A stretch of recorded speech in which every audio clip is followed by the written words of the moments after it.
Bismillah, walhamdulillah, wa salatu wa salam ala rasulillah, amma ba'd.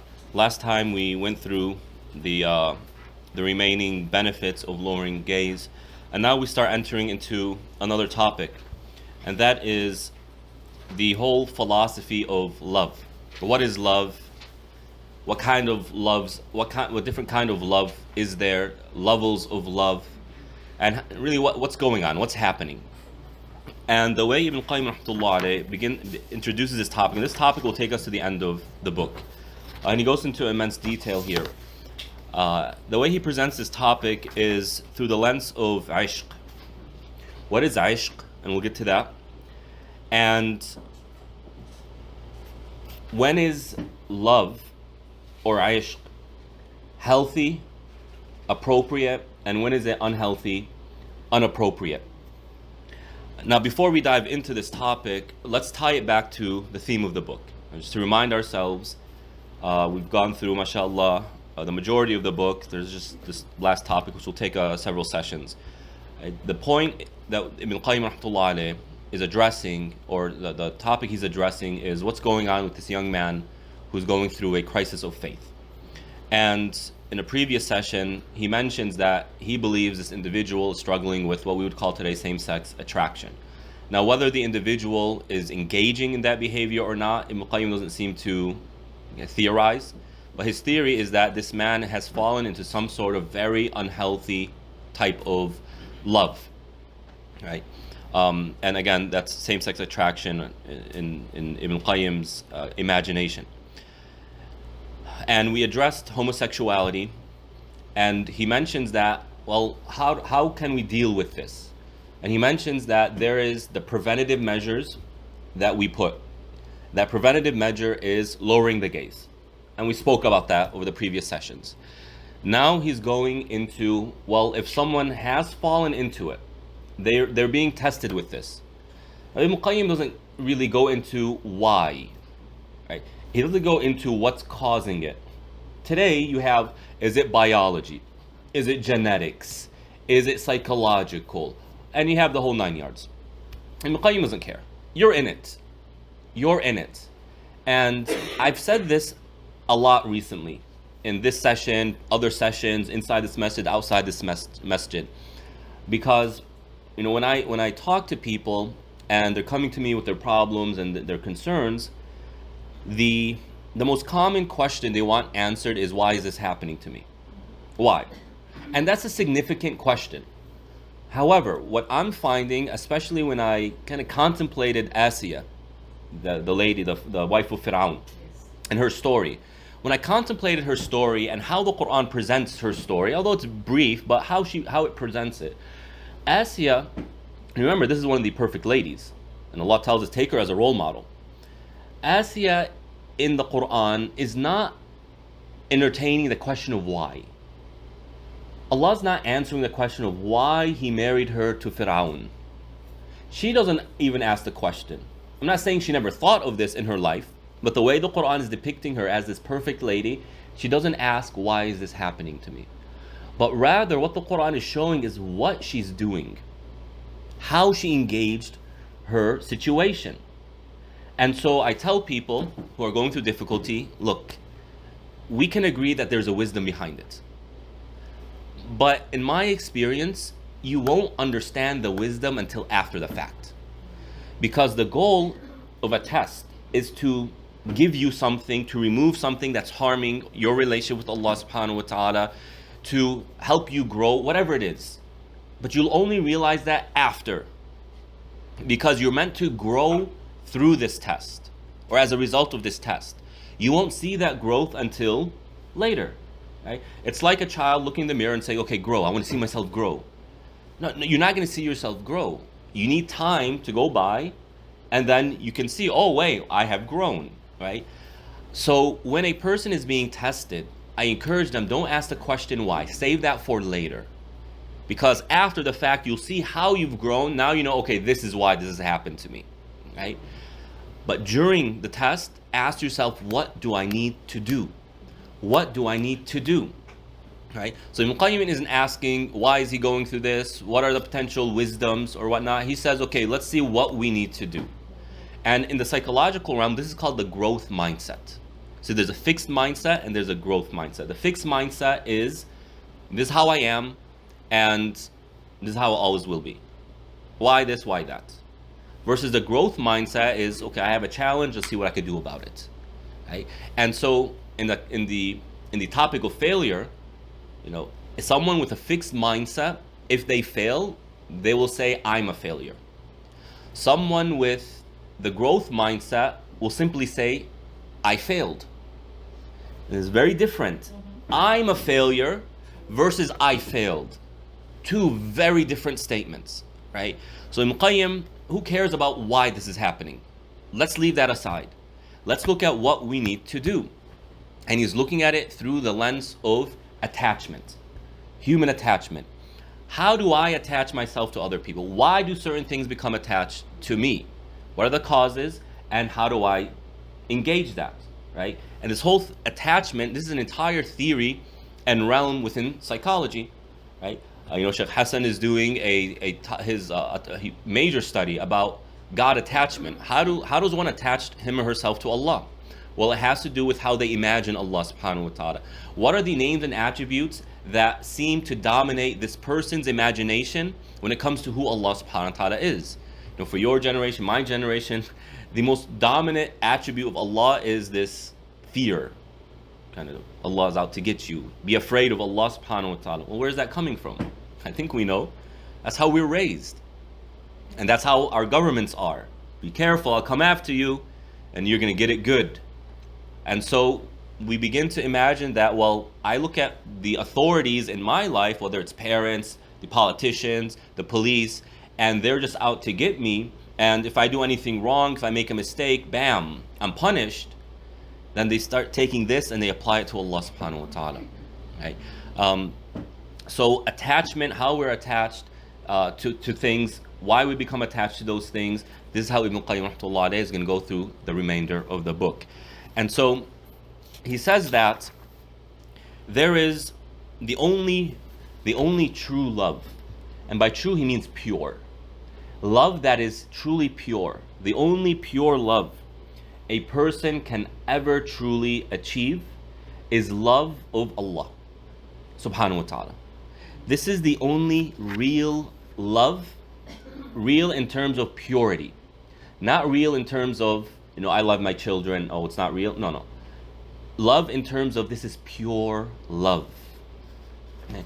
And he says, what comes between a person and their love of Allah are these images, suwar, images. And what happens very often is that people become attached to an image.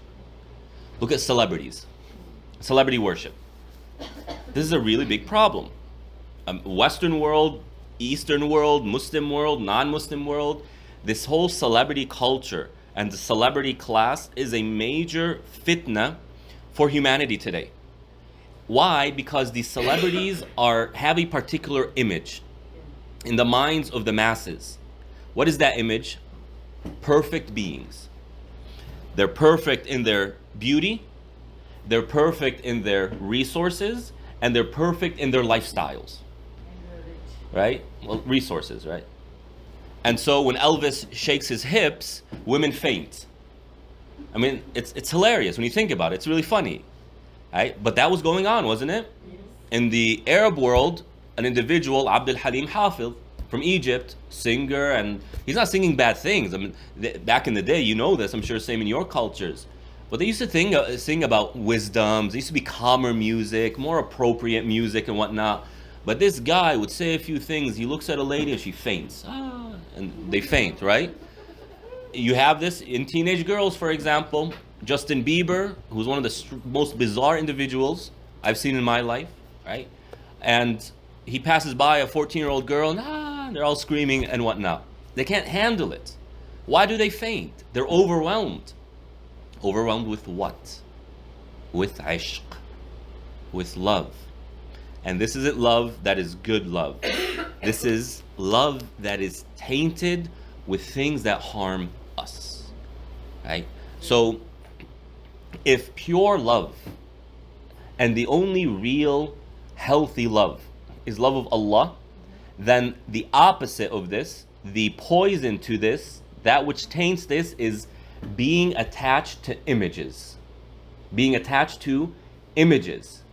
And so this word surah in the Arabic language, the primary usage of the word is used to refer to 3D images, statues, right? Statues. And you have many hadith in which the Prophet ﷺ says the most severely punished people on the Day of Judgment are those who make these 3D images. Al-Musawwirun. And there are severe punishments attributed to those who practice this trade, if you want to call it a trade. Well, why? Why? Well, look at how shirk was introduced to humanity. Right? Before Nuh alayhi salam, so you're talking way back when. Before Nuh alayhi salam, everyone, as Allah says, كَانَ النَّاسُ أُمَّةً وَاحِدًا. Humanity was all, they were one ummah. They were one nation, meaning theologically speaking. They all believed in tawheed. Right? And of course, you had those who were somewhat committed and those who were very committed. You had the scholars, the teachers, the influentials, right, from the scholarly class, those who were reminding people to do good things and whatnot. So you had these teachers who would, maybe in the evening hours, go to a certain place and teach people.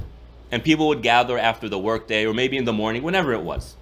And of course, with time, these individuals passed away. And so every time the masses would pass by this area, oh man, Sheikh so-and-so, or the person who used to teach us there, we really miss him. We used to benefit from him a lot. What does Iblis do? He comes to them in human form and says, why don't you build statues in their images so that every time you pass by, right, you remember what they say. You know what? That's a good idea.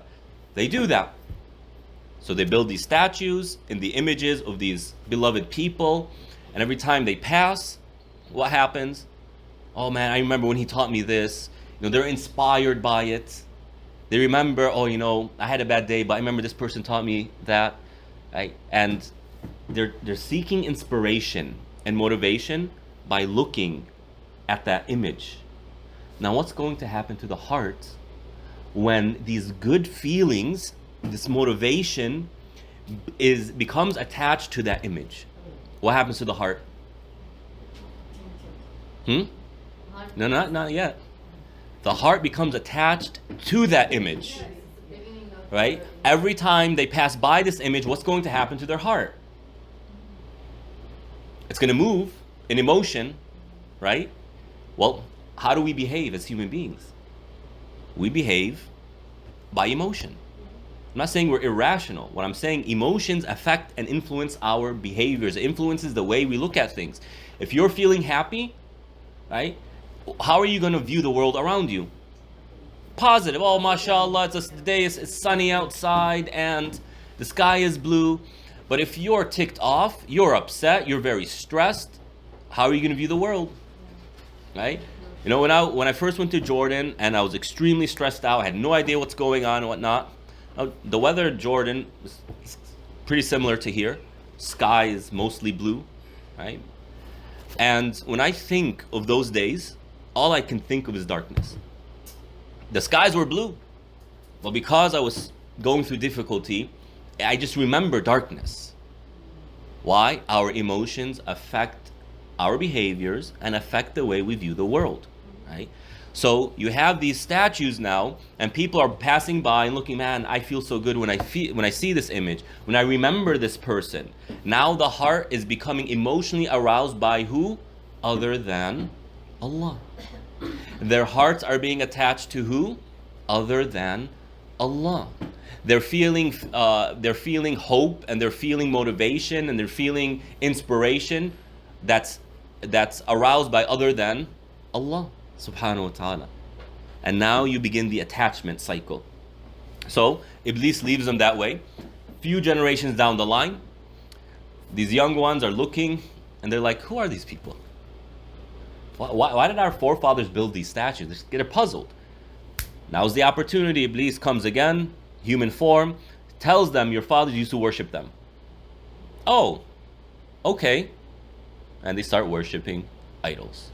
And then Allah sends Nuh alayhi salam. Then you have all the prophets who come, and polytheism goes up and down, goes up and down, goes up and down. Society becomes attached to it, and they begin to love it. and they begin to worship other than Allah subhanahu wa ta'ala. Allah in His mercy sends a messenger, and the story goes on. Now, I don't remember if I mentioned this yet or not, but when I look at America, right, a lot of people say that America is going towards atheism. You hear this? Mm-hmm. Right? America is becoming increasingly atheistic. Is there anything? Do you need anything? I'm not going to eat well, so you can say that later. Thank you. Right? People say that America is becoming increasingly atheistic. I say no. Atheism requires too much work. You actually have to think about what you're believing in. And atheists use academic inquiry, scientific studies to determine whether something's good or bad. That's too much work for the teenager. They don't want to do all that work. They just want to live. They want to feel good. What's suitable for that? What kind of ideology is suitable for such a lifestyle? Polytheism. Shirk is a suitable lifestyle for such a people. Why? Because you have all these gods. Which God should I worship today? Well, how do I feel today? I feel ambitious. I want more money. I'm going to go ahead and go worship the God of money. Today I feel sad. Right? I'm going to go ahead and worship that God that's relevant to sadness. Today I feel love. I'm going to go worship the God of love. Today I feel mighty. I'm going to go worship the God of might. You see that? They worship in accordance to what? Their desires. And their hearts become attached to what? That which motivates or that which reinforces the desire.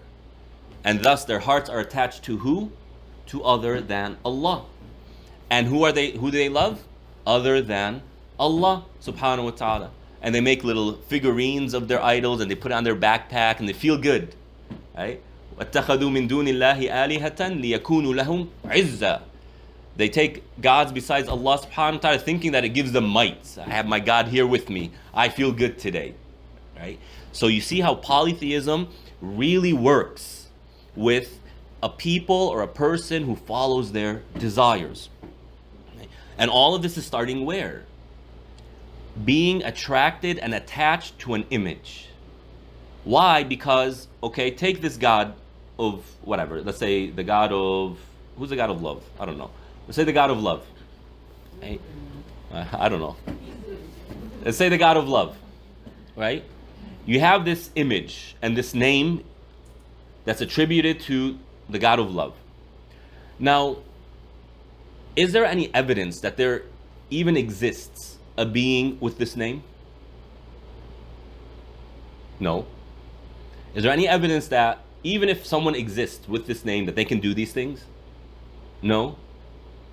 So the question is, what are they attached to? They're attached to an imagination that they created themselves, and now they're attached to it. Right? This is why Allah subhanahu wa ta'ala says, you weren't worshipping anything. You were worshipping nothing. There's nothing that you were worshipping. Why? Because this individual that's called Jesus, who created things and he's God and whatnot, there's no one who claimed that. That person doesn't exist. You imagined this being, and then you attributed this name Jesus to it, and now you're thinking that Jesus is the same one. It's all fake. It's a lie. It's non-existent, except in our imagination. Attachment to the image. This is what's going on. Right? And then that attachment turns into ishq, into a type of love that begins to define the person's identity, begins to affect their emotions, begins to influence their worldview and their behaviors. And how can love of Allah exist with this? Well, what is love of Allah subhanahu wa ta'ala? Well, let's get into it a little bit more. So Ibn Qayyim rahmatullah alayh says that فَمَنْ لَمْ يَكُنْ إِلَهُهُ مَالِكَهُ وَمَوْلَاهُ كَانَ إِلَهُهُ هَوَى. So whoever, when a person's God, فَمَنْ لَمْ يَكُنْ إِلَهُ, when a person's God is not the God who has sovereignty over the person, then their God is their desires. Meaning, it's really one of two choices here. You can have as many different theological, polytheistic traditions as you want. Hinduism, Buddhism, if Buddhism is classified as polytheism, Hinduism, Roman mythology, Greek mythology, whatever it is, right?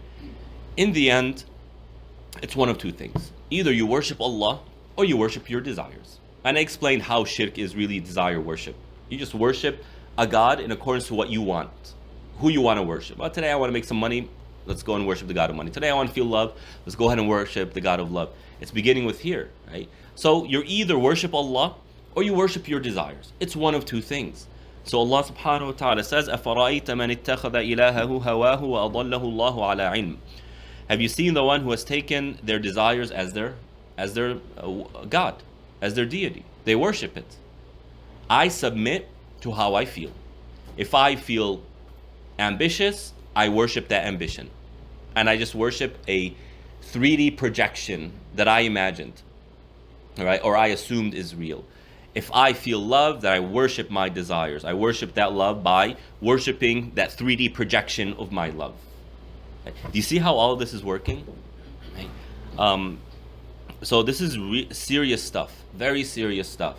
What our heart is attached to is what our heart will end up loving, as we'll go through, inshallah, in the upcoming pages.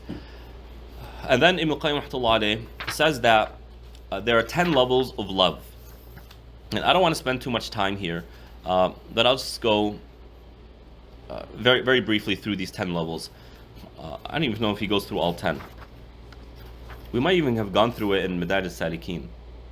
Anyway, just a quick refresher. It begins with alaqa, an attachment. You cannot love something unless you're attached to it. And you won't end up loving something until you become attached to it, right? So two people passing by, and one says, man, I love that person. Do you know that person? No.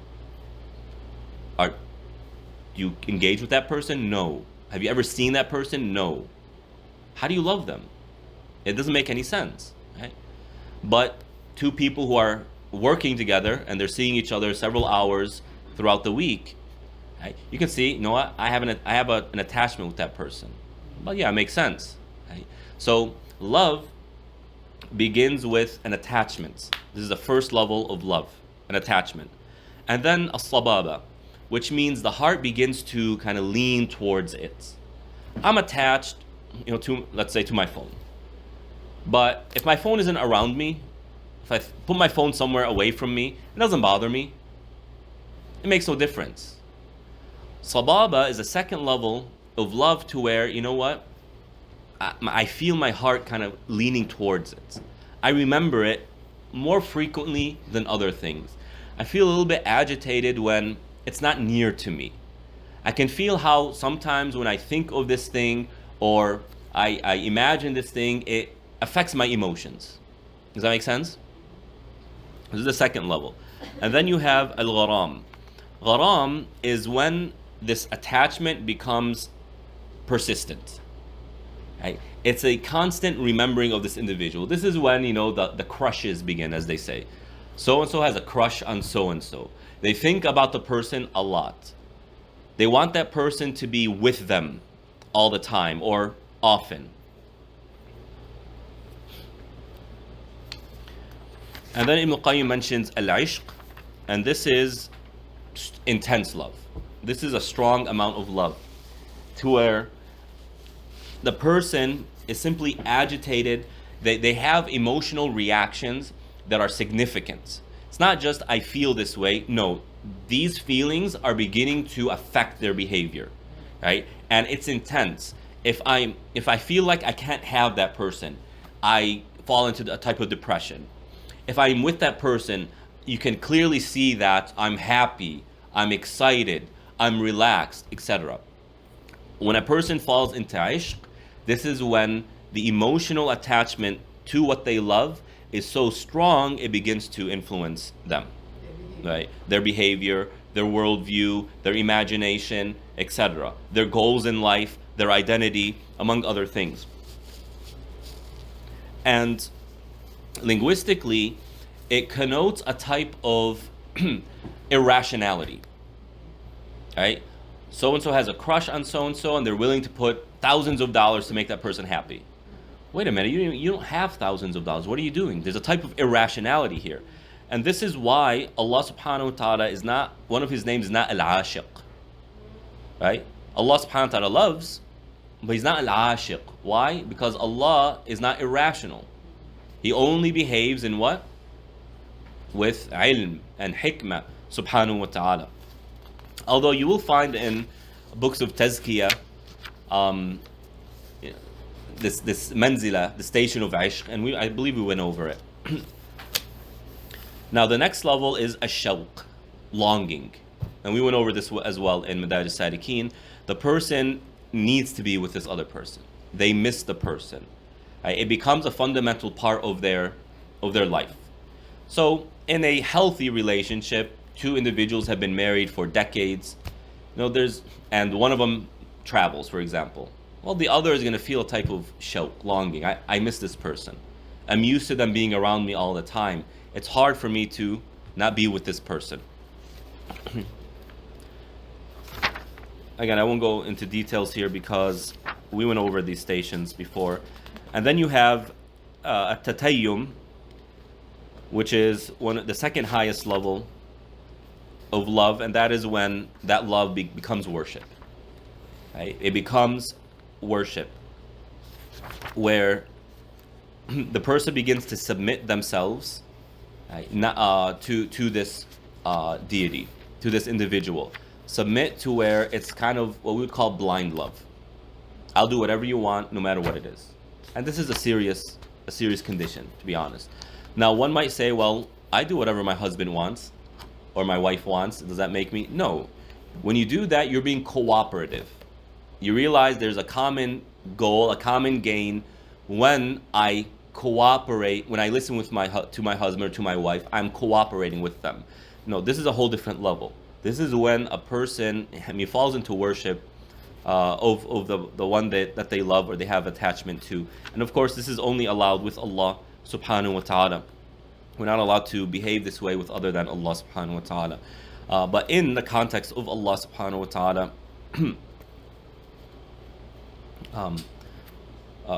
worship of Allah is built on love of Allah subhanahu wa ta'ala. And Ibn Qayyim rahmatullah alayhi here says, وَالْمَقْصُودُ أَنَّ حَقِيقَةَ الْعُبُودِيَّةِ لَا تَحْصُلْ مَعَ الْإِشْرَاكِ بِاللَّهِ فِي الْمَحَبَّةِ بِخِلَافِ الْمَحَبَّةِ لِلَّهِ فَإِنَّهَا مِنْ لَوَازِمِ الْعُبُودِيَّةِ وَمُوجِبَاتِهَا. A person can never truly love Allah if they worship other than Him. Why?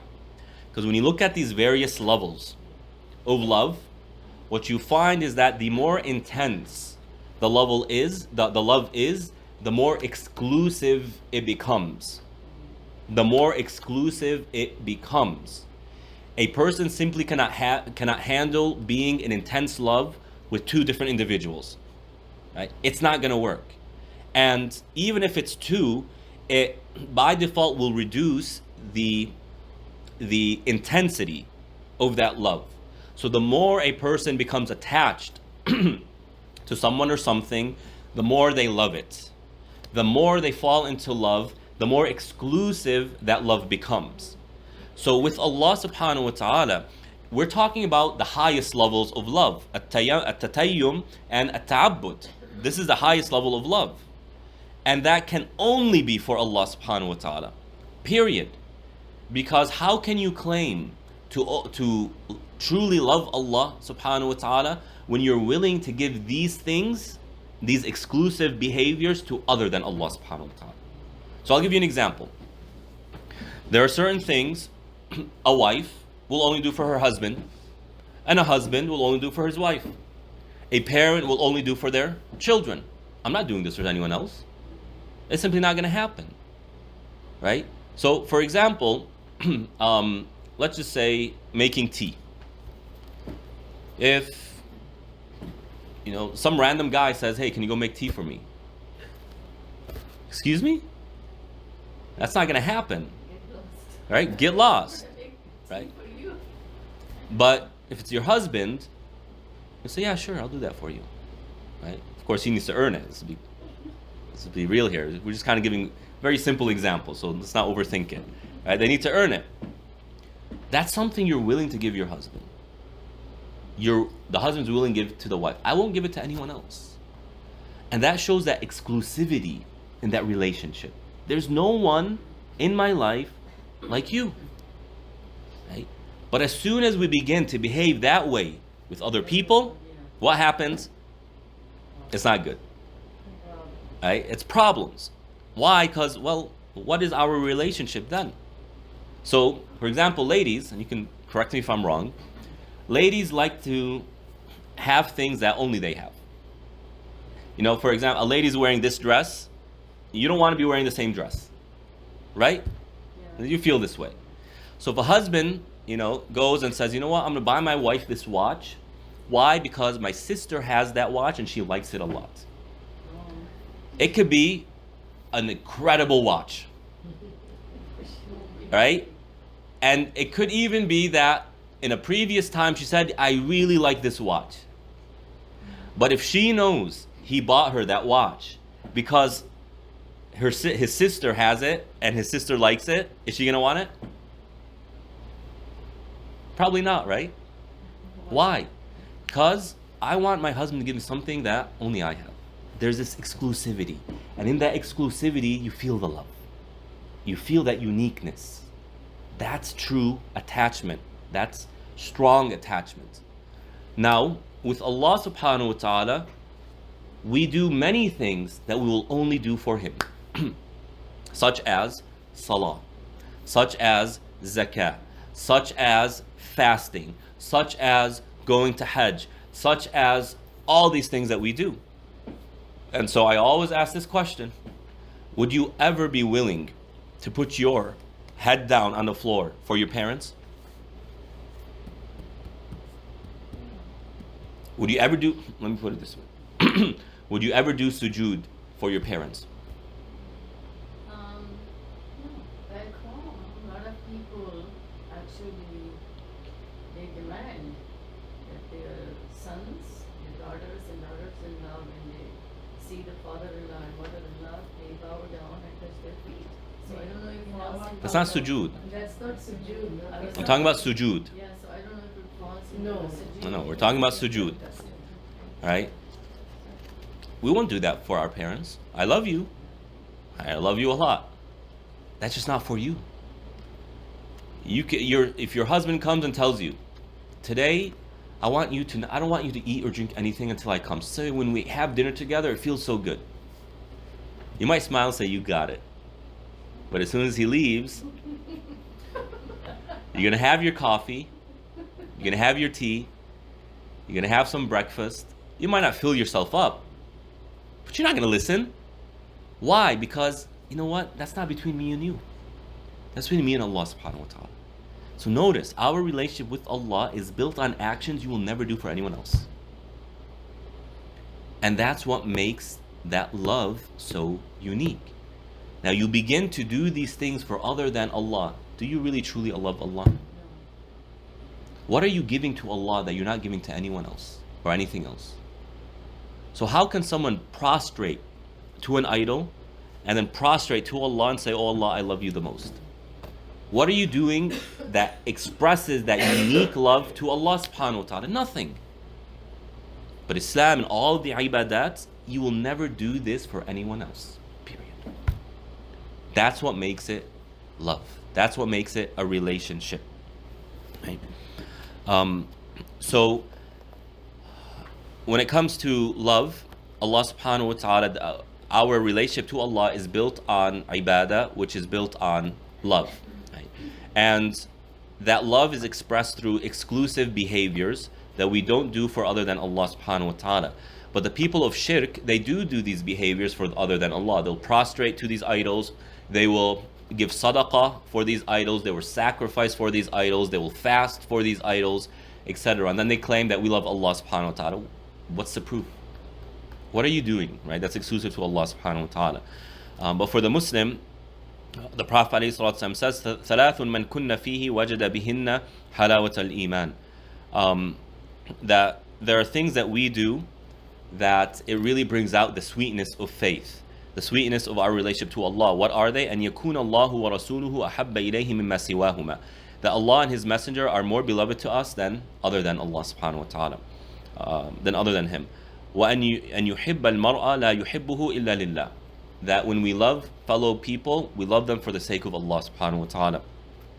وأن يكره أن يرجع في الكفر بعد إذ أنقذه الله منه كما يكره أن يلقى في النار. That they despise going back to disbelief the way they despise to be thrown in hellfire. Now, if you look at these three things, what is it about these three things?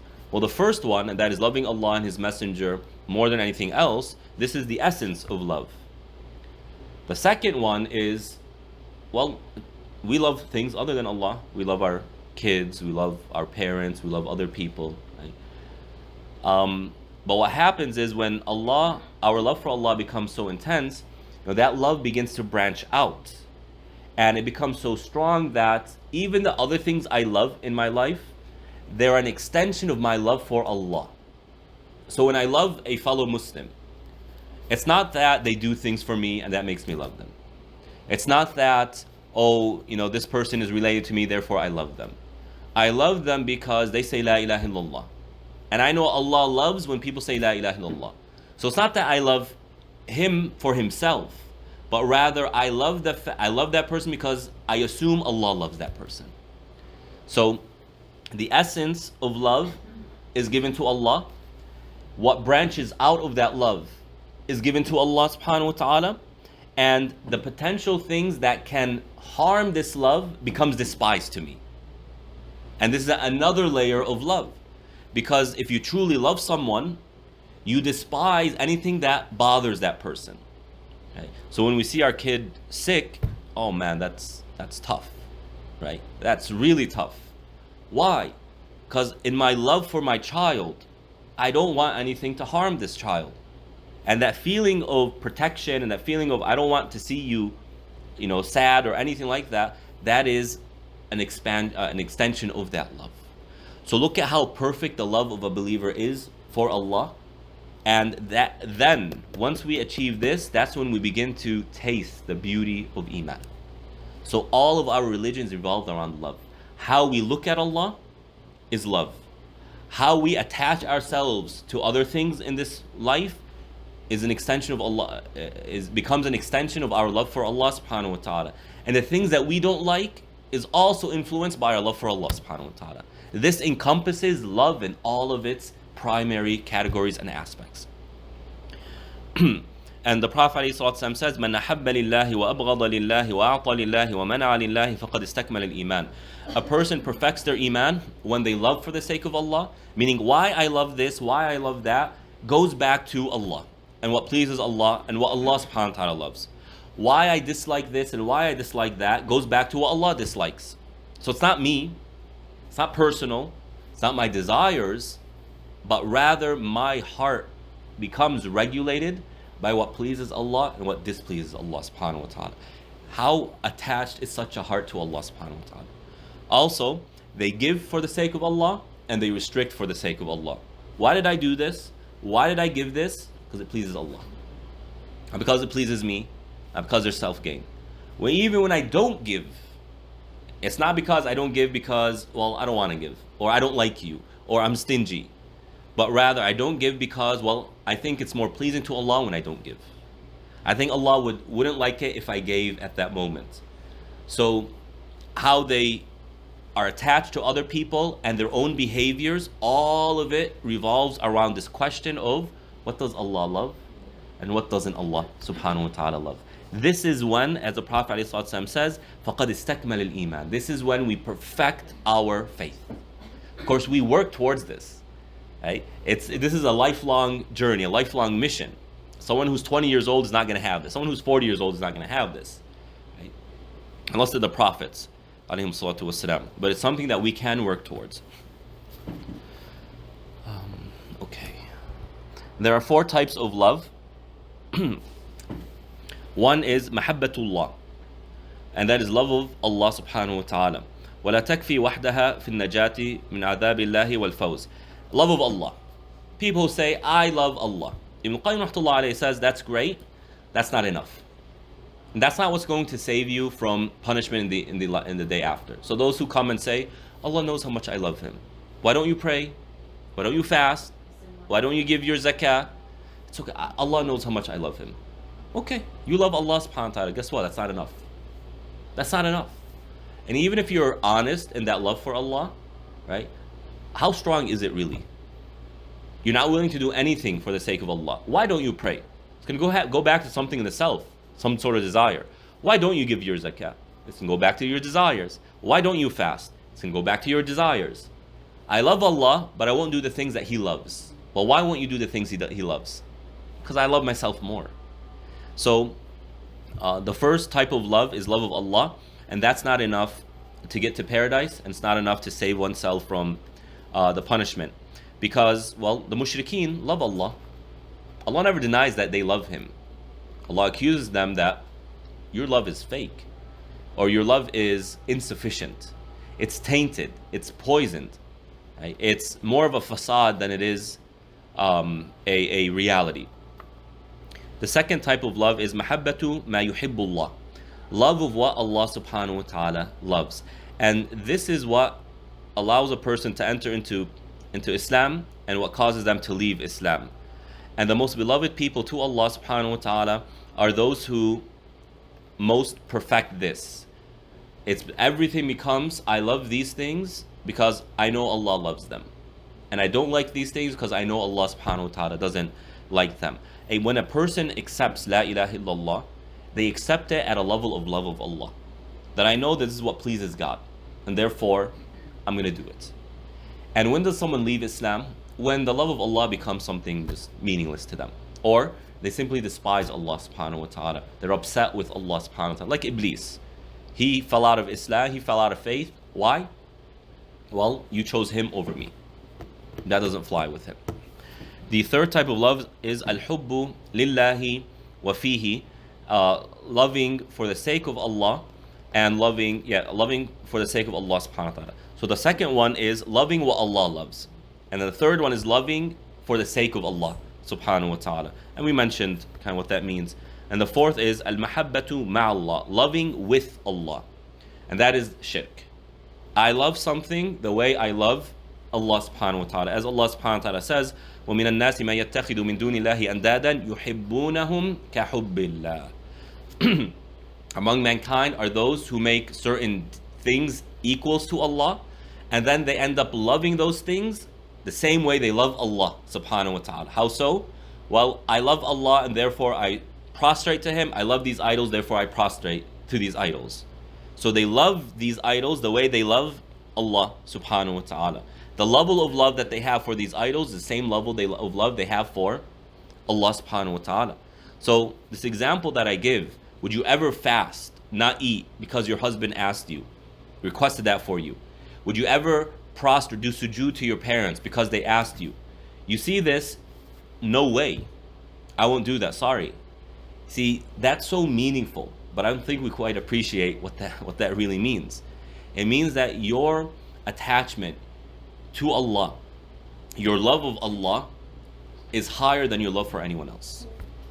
But most Muslims don't realize that. We don't realize it, subhanAllah. And then there's a fifth type of love, and that is natural love. Love that is inherent to the human being, like loving oneself, loving one's children, loving one's parents, loving one's siblings. Of course, that love can be damaged, let's be real, but there's this natural inclination, the human being naturally loves certain people. We love food. What kind of food? That's irrelevant, but the fact of the matter is we love food. We love money. Right? How strong of a love is that? It's irrelevant, but the fact of the matter is we were created this way. Right? And so when it comes to the realm of our love for Allah, these two aren't in competition. Rarely ever do they become in competition. Yes, they could, but rarely ever. Just because I have an inclination towards making money doesn't mean that this is fundamentally challenging my love for Allah or my attachment for Allah. It could evolve into that, where someone's willing, as Allah says in many verses, they're willing to sell their faith to make a little bit of money. They're willing to do acts of kufr for the sake of money. They're willing to neglect their religious obligations for the sake of money. That could happen. But generally speaking, just because you have money and you enjoy the fact that you have money and you like to spend money, you like to eat food, you like to go to restaurants and whatnot, that that isn't to be put in competition with our love for Allah, so long as it doesn't interfere with our obligations towards Allah subhanahu wa ta'ala. What's this? And then just one final point here real quickly. Al-khulla, this is the highest level of love. So ibadah is as high as we can go, and khulla, this is unique to the Prophet ﷺ and to Ibrahim alayhi. And khulla means just love has become so strongly rooted in their hearts that literally every single breath they take is in love of Allah subhanahu wa ta'ala. And again, only Ibrahim alayhi and the Prophet alayhi have reached this level. This is unique to them. We can never reach that level, but we can reach the level of ta'abbud. Wallahu ta'ala alam. Let's go ahead and stop there. Wa sallallahu ala nabiyyina Muhammad wa ala alihi wa ashabihi ajma'in.